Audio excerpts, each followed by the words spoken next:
আজকের গুরুত্বপূর্ণ আঞ্চলিক সংবাদে সবাইকে জানাই স্বাগতম। আজ 9 জানুয়ারি বৃহস্পতিবার। আজকের সন্ধ্যার বিশেষ বিশেষ খবর হলো 10 কমিশনারের সমর্থন, হাইলাকান্দিতে পৌরপতি মানব চক্রবর্তী। অবহেলার শিকার হলে সন্তানকে দেওয়া সম্পত্তি ফিরিয়ে নিতে পারবেন মা বাবা, সুপ্রিম কোর্টের রায়। এপিএসসির নয়া চেয়ারম্যান হচ্ছেন দেবরাজ উপাধ্যায়। দিল্লিতে ক্ষমতা এলে 25 লক্ষ টাকার স্বাস্থ্য বীমা ঘোষণা কংগ্রেসের। কাঠিগড়ার সীমান্তবাসী বন্যার ক্ষতিপূরণ থেকে আজও বঞ্চিত, জেলা কমিশনারকে স্মারকপত্র। 46তম বছরে নেতাজি মেলার সফল আয়োজনে গুচ্ছ পদক্ষেপ পৌরসভার, উদ্বোধন 23 ফেব্রুয়ারি। খুঁটি পুজোয় সামিল সাংসদ মিশন।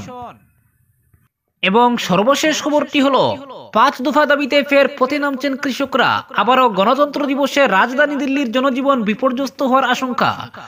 গণতন্ত্র দিবসে দেশ জুড়ে ট্র্যাক্টর র্যালি কৃষকদের। এবারে শুনুন বিস্তারিত খবর। কে হচ্ছেন হাইলাকান্দি পৌরসভার পরবর্তী পৌরপতি? আর খুব বেশি দিন অপেক্ষা করতে হবে না এই প্রশ্নের উত্তর জানতে। সূত্র মতে মন্ত্রী কৌশিক রায় হাইলাকান্দি ফিরলেই কল্যাণ গোস্বামীর উত্তরসূরির নাম খুলাসা হয়ে যাবে। আর এক্ষেত্রে সর্বশেষ আপডেটে মানব চক্রবর্তীকে হাইলাকান্দি পৌরসভার পরবর্তী পৌরপতি হিসেবে এগিয়ে রাখছে অভিজ্ঞ মহল।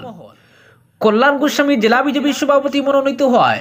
পুরপতির চেয়ার আপাতত শূন্য বলা চলে। আর এমন পরিস্থিতিতে বিজেপি পরিচালিত হাইলাকান্দি পৌরসভার নতুন চেয়ারম্যান কে হবে, এ নিয়ে গেরুয়া শিবিরে চলছে জোর আলোচনা।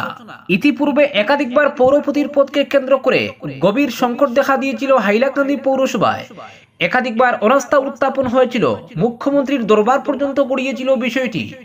শেষমেশ রফা সূত্র হিসেবে পৌরপতি কল্যাণ গোস্বামীকে বিজেপির জেলা সভাপতি করে পৌরপতির আসনে পৌরসভার বিদ্রোহী শিবিরের নেতা মানব চক্রবর্তীকে বসানোর সিদ্ধান্ত নেওয়া হয়েছিল।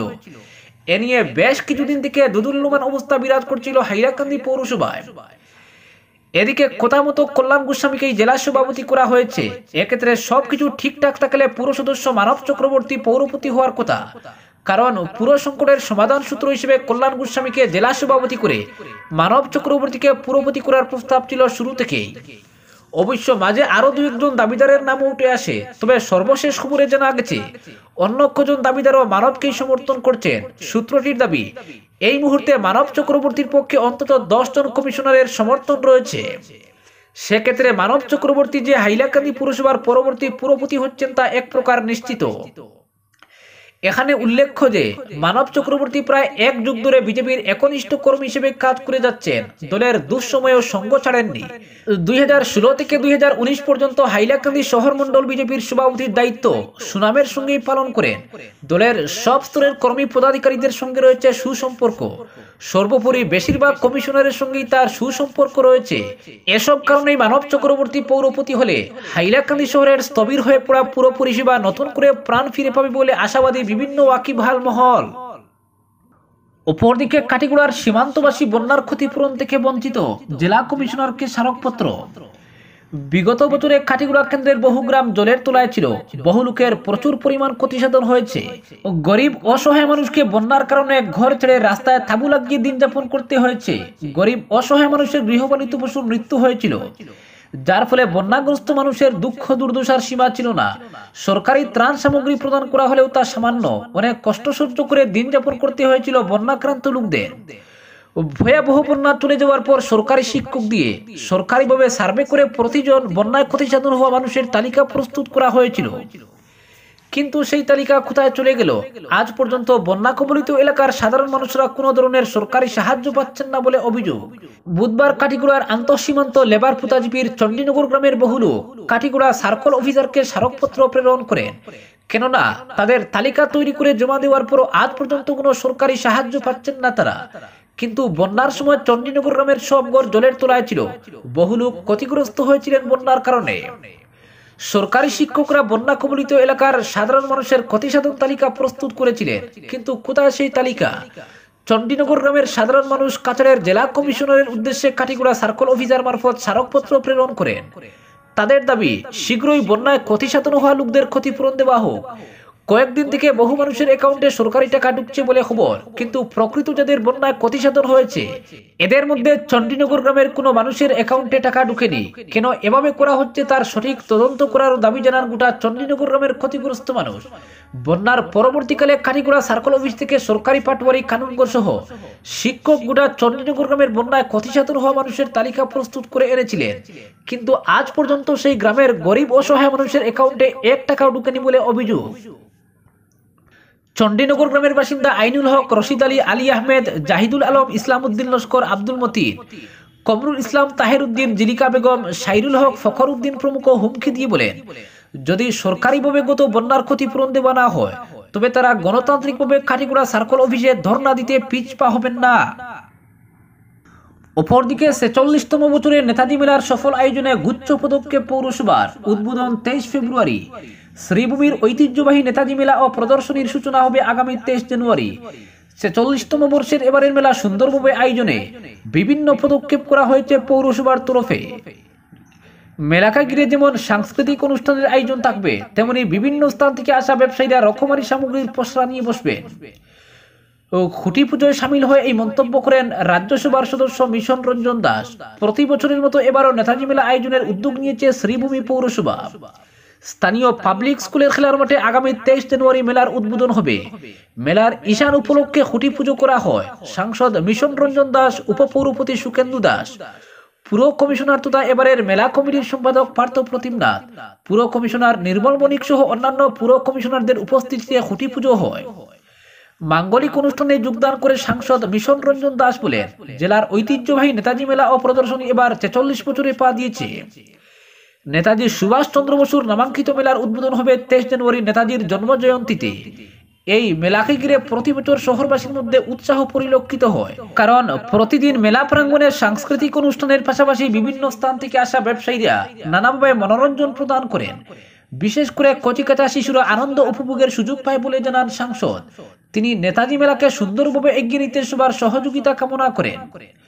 অন্যদিকে মেলা পরিচালনার দায়িত্বে থাকা পুর কমিশনার পার্থ প্রতিম নাথ বলেন, নেতাজি মেলা মূলত সব বয়সের মানুষের মিলন মেলা। গোটা বছর সবাই মেলার জন্য অপেক্ষা করেন এবং মেলায় দূর দূরান্ত থেকে সাধারণ মানুষ এসে ভিড় করেন। মেলাকে সুশৃঙ্খলভাবে পরিচালনা করা এবং ব্যবসায়ীরা যাতে ক্ষতির মুখে না পড়েন সেই বিষয়টি যেমন গুরুত্ব দিয়ে দেখবে পৌরসভা, তেমনি আগামী মাধ্যমিক ও উচ্চ মাধ্যমিকের পরীক্ষার্থীরা যাতে কোনোভাবেই মেলার জন্য অসুবিধার সম্মুখীন না হয় সেদিকে লক্ষ্য রাখা হবে বলে জানান মেলা কমিটির সম্পাদক। পৌরসভার তরফে মেলাকে সর্বাঙ্গ সুন্দর করতে সবার সহযোগিতা কামনা করেন উপপৌরপতি সুকেন্দু দাস। পরবর্তী খবরটি হলো, দিল্লিতে ক্ষমতা এলে ২৫ লক্ষ টাকা পর্যন্ত বিনামূল্যে স্বাস্থ্য বীমার জন্য জীবন রক্ষা যোজনা দেওয়ার প্রতিশ্রুতি দিয়েছে কংগ্রেস। প্রবীণ কংগ্রেস নেতা এবং রাজস্থানের প্রাক্তন মুখ্যমন্ত্রী অশোক গেহলট বলেছেন, প্রস্তাবিত প্রকল্পটি গেম চেঞ্জার হবে। দিল্লিতে কংগ্রেসের সরকার গড়ার সম্ভাবনা বাড়ছে। আমি মনে করি দেশের জন্য এটা প্রয়োজন, বলেন তিনি। গেহলট আরো তুলে ধরেন, প্রস্তাবিত প্রকল্পটি দিল্লির বাসিন্দাদের স্বাস্থ্যসেবা চাহিদা মোকাবিলায় দলের প্রতিশ্রুতিকে প্রতিফলিত করে। দলের প্রচার স্লোগান হগি হর জরুরত পুরি, কংগ্রেস হ্যাঁ জরুরি ঘোষণার সময় স্পষ্টভাবে সবার জন্য প্রয়োজনীয় পরিষেবা নিশ্চিত করার কংগ্রেসের প্রতিশ্রুতিকে তুলে ধরেছিল। গেহলট বলেন, প্রস্তাবিত প্রকল্পটির লক্ষ্য পরিবারগুলিকে ব্যাপক স্বাস্থ্য কভারেজ দেওয়া, গুরুতর অসুস্থতা, হাসপাতালে ভর্তি হওয়া এবং চিকিৎসার জন্য ব্যয়কে অন্তর্ভুক্ত করা এবং চিরঞ্জীবী যোজনার মাধ্যমে কংগ্রেস সরকার রাজস্থানে প্রয়োগ করা স্বাস্থ্য অধিকার আইনের সাফল্যের দিকে ইঙ্গিত করেছে। তিনি বলেন, কংগ্রেস যে নতুন প্রকল্পের প্রস্তাব করছে তাতে শুধু সরকারি স্বাস্থ্য পরিষেবা নয়, দিল্লির সমস্ত বেসরকারি হাসপাতালও এর আওতায় পড়বে। অপরদিকে আসাম পাবলিক সার্ভিস কমিশনের নয়া চেয়ারম্যান নিযুক্ত হয়েছেন প্রাক্তন আইপিএস অফিসার দেবরাজ উপাধ্যায়। তিনি বর্তমান চেয়ারম্যান ভরত ভূষণ দেব চৌধুরীর স্থলাভিষিক্ত হলেন। এপিএসসির নতুন সদস্য মনোনীত হয়েছেন 2 এসিএস ক্যাডারের অফিসার মৃগেশ নাথ বড়ুয়া ও ভাস্কর ফুকন। সরকারি সূত্রে এই তথ্য জানা গেছে। উল্লেখ্য, নবনিযুক্ত এপিএসসি চেয়ারম্যান উপাধ্যায় পুলিশে কাজ করার সময় বিশেষ কৃতিত্ব প্রদর্শন করেছিলেন। তিনি পুলিশের সিআইডি বিভাগে আইজি পদমর্যাদায় কাজ করেছেন। রাষ্ট্রপতির পুলিশ পদকও তিনি পেয়েছেন। শীঘ্রই তিনি নতুন পদে কার্যভার গ্রহণের জন্য রাজ্যপালের কাছে শপথ নেবেন। অপরদিকে অবহেলার শিকার হলে সন্তানকে দেওয়া সম্পত্তি ফিরিয়ে নিতে পারবেন মা বাবা, এমনই ঐতিহাসিক রায় সুপ্রিম কোর্টের। শীর্ষ আদালতের বিচারপতি সিটি রবি কুমার ও বিচারপতি সঞ্জয় করলের ডিভিশন বেঞ্চ জানিয়েছে, সন্তান যদি মা বাবার যত্ন না নেয় তাহলে দানপত্র করা সম্পত্তি বাতিল করার অধিকার থাকবে মহকুমা শাসক বা সংশ্লিষ্ট ট্রাইব্যুনালের হাতে। 2007 সালে প্রবীণ নাগরিকদের সুরক্ষা নিশ্চিত করতে তৈরি হওয়া আইনটির 23 নম্বর দ্বারা এই সিদ্ধান্ত নেওয়া হয়েছে। মধ্যপ্রদেশের উর্মিলা দীক্ষিতের দাখিল করা মামলায় দেশের প্রবীণ নাগরিক যাদের সন্তানরা মা বাবার দেখাশোনা ঠিকমতো করেন না তাদের বিরুদ্ধে কড়া পদক্ষেপ নিতে এই রায় দিয়েছে শীর্ষ আদালত। সুপ্রিম কোর্টের এই রায়ের মূল বক্তব্য, প্রবীণ নাগরিকদের বঞ্চিত বা অবহেলিত করা হলে তাদের অধিকার ফিরিয়ে দেওয়া অত্যন্ত জরুরি। তাই মহকুমা শাসকের হাতে ক্ষমতা থাকা উচিত যেন প্রবীণরা তাদের সম্পত্তি ফেরত পেতে পারেন। এর আগে কলকাতা হাইকোর্টে এমন অনেক মামলা ছিল যেখানে প্রবীণ নাগরিকরা সন্তানদের অবহেলার অভিযোগ এনেছিলেন, তবে দানপত্র করা সম্পত্তি ফেরত পেতে চরম বিড়ম্বনার শিকার হতে হতো তাদের। তবে এই রায় যেন অবহেলিত মা বাবার জন্য আশার আলো হয়ে এসেছে। সুপ্রিম কোর্টের এই রায় প্রবীণ নাগরিকদের আত্মবিশ্বাস এবং সুরক্ষা বাড়াতে সহায়ক হবে বলে আশা করা হচ্ছে।